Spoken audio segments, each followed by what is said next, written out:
This is the difference between playing great golf and poor golf. Do this often to be successful. So we're looking at 3 ways to improve your contact and make you play great golf. So what we're looking at today really is the arm structure that all great ball strikers get into post-impact. What we see with a lot of amateur golfers is when they go through the golf ball, the radius of their golf swing gets shortened and their arms will tend to collapse and bend. This is really makes things impossible to strike the ball consistently well. And what we're after really is you to be a consistent version of you. How can we improve your ball striking? How we can manage your low point so we get that club to be bottoming out 3 to 4 inches past the ball every single time. That is what we're really after.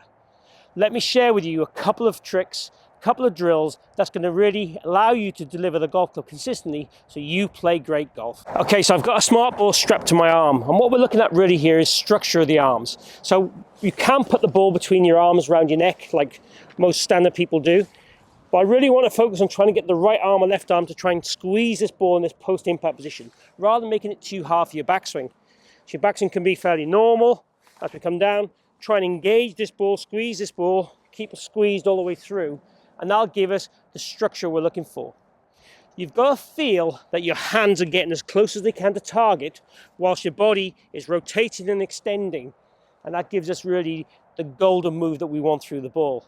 So the smart ball on there, I've got it strapped on to just above my elbow.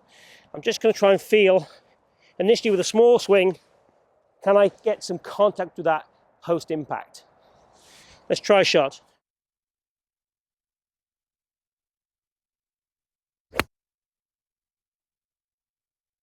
Really tried to feel that I got the structure I wanted in the arms. Really feel I squeezed that ball. It felt really stretched for me.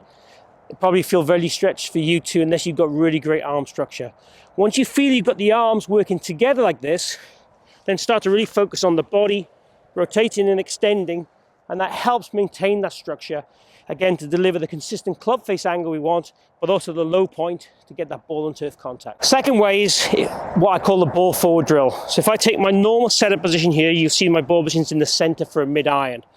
Now, if I move that ball position, so it is off just outside my toe, and still kept my address position being in the center, in order to make contact with that ball, I have to stretch my arms and move my center forward, pressure forward, and arms forward to make contact.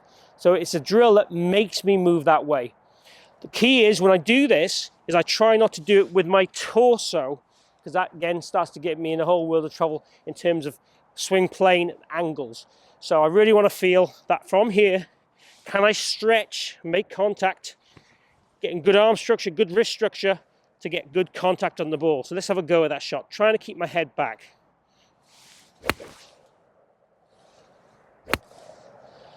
Don't worry if the shots are a little thin, it's a big stretch to get there. But the task of trying to get forward and trying to move everything forward is really what we're after. The ideal recipe would be maybe 5 or 10 shots doing that and then a normal shot. And how then does it make you change your normal pattern of movement? The third drill, I'm actually going to use a little volunteer here. So I've got John here from True Golf Academy. What we're going to do, I'm going to hit a shot and John's going to check out my structure in my arms. It'll all become clear when we do it right now. So let me go ahead and hit a shot, John, and you step in. Okay. I've already pre-warned you what you're going to do. So if you come in there now, so if John tries to push my arms back and I can maintain that position.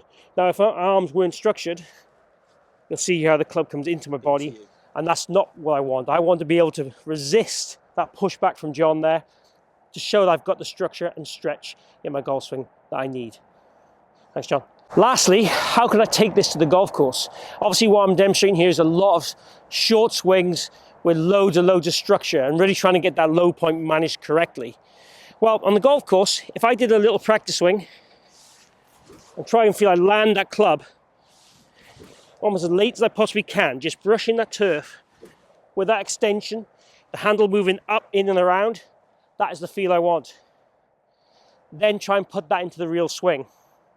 So a couple of little practice swings, step into the golf ball, get comfortable.